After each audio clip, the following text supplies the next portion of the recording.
All you've been hearing from coaches across the internet is no contact, no contact, no contact. And you did it and it didn't work. So now what? In today's video, we're going to talk a little bit about that. We're going to talk about what happens when you go no contact and it doesn't work. Hey, what's going on, my beautiful people? This is Certified Life and Relationship Coach, Coach Court. If this is your first time viewing me, do me a favor and subscribe to the channel. That will help me out a lot. And I appreciate you guys for always supporting the channel and the continued love that you guys have shown.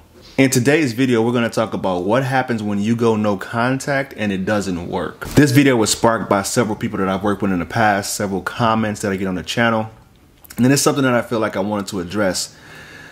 But the first thing I want to address is what is considered not work. You know, when you go no contact, what's working? If they come back to you, if they come crawling to you and saying, hey, I missed you. I want to get back together with you. I should have never left you. I made a big mistake. What's work? I feel that when no contact works is when you get yourself to a good, healthy state mentally. This is why I call it the self-discovery rule. If you can get yourself to the point where you can pick yourself up off the ground and move forward without that person. Let's say you get back out to dating again. You get back to hanging out with your friends and your family again. You know, the people who you've cut off because you got into relationships, they start to feel like this person is not putting me as a priority anymore because he's in a relationship or she's in a relationship, and that's not cool. Now, if you can get yourself to the point that you can connect with those people again doing no contact, that's what I consider working, because I feel like no contact should be called the self-discovery rule, not the no contact rule. I had an email consult that I did with a guy, and he was a little bit frustrated because he tried other coaching programs and, you know, they told him about the 30-day no contact rules. He's watched videos about my 6 weeks to 8 weeks no contact rule. It didn't work as far as like getting that person back, because that person went to someone else. They actually monkey branched and moved on to another person. So that's pretty much his worst case scenario, is losing her to another guy. And he said that it didn't work because he felt set back. Like he wasted time trying to count the little, you know, when you're in jail, you put the little tallies on the wall when you get out. I don't know if you guys ever been in jail or not. Based on the movie examples that they give, you know, they have these little notches that they're putting on the wall, just waiting on that 30 days to go past, or that 6 to 8 weeks. And I feel like that's a waste of time.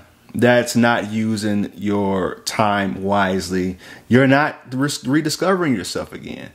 You need to be doing something that's going to be productive. But what he was doing was checking the social media, inquiring about what she's doing, constantly checking up on her location on, I think they still share location on her iPhone, just constantly doing that. And I'm like, of course it's not working. You're not healing. You're not letting yourself, you need to also feel, you know, I know what they say that you should, you know, give this person a chance to miss you, but you also got to give yourself a chance to not miss them. You know, you got to get yourself to the point mentally where you feel like you can move on without that person.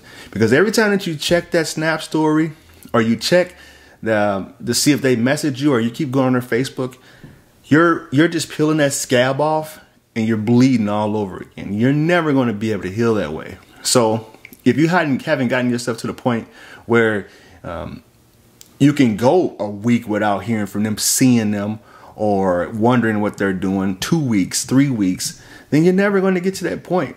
So he said that it didn't work for him. You know, no contact didn't work, and rightfully so. But here's the thing. She moved on to someone else, and you also have to give that a chance to run its course. Because if it's a relationship that was over a year or two, and you were very familiar with that person, you guys did everything together, and they try to bounce over to someone else, and it happened relatively quickly, if it's within the first month or so, then yeah, I would say that that definitely is a rebound. So, and sometimes rebounds work out. I'm not going to lie to you and say that they don't. We change as we get older. We should. If we're not, then what are you doing? You should constantly be, this is what I like studying the Zen philosophy, is the old you has to constantly be dying off. Like every day you should be a new, renewed version of yourself. And if you're still holding on to these old ideologies and what you used to have in the past and how things used to be, you're going to struggle for a really long time. Most of the time when men in particular, they reach out to me, they have a snapshot of the way that a relationship was at some point in the past. They have a snapshot of just how beautiful this Valentine's Day was this one year, or how she was doting all over you 24/7 to the point where you felt like you were getting tired of her. And then once she decides to flip the script on you and say, I don't want this anymore, and leave you and move on from you, then we go into this panic mode. You know, when I used to coach football, I played football for a long time, and there's one thing they used to tell the wide receivers. You want to eat up the defender's cushion. So once you get too close to them, the saying goes, if you're even, you're leaving. If a defender lets you get too close and then you're like up to here, he can't turn fast enough and make up for how fast you're going to run past them. So it's the same thing with the relationships too. You get complacent and you feel like you're a little bit confident, you know, a little bit cocky. You let him get up on your cushion and you're like, she's never going to leave me. And the next thing you know, she's running right past you and you're turning around trying to make up for everything. You're buying flowers, you're delivering things to her house. You're trying to do these things that's going to overcompensate for the way that you were showing up in the end. And unfortunately, what I learned about relationships is once that in-love feeling for you is gone and they check out, the more that you do to try to make up for it, it's just going to look repulsive. All right, so going back to no contact.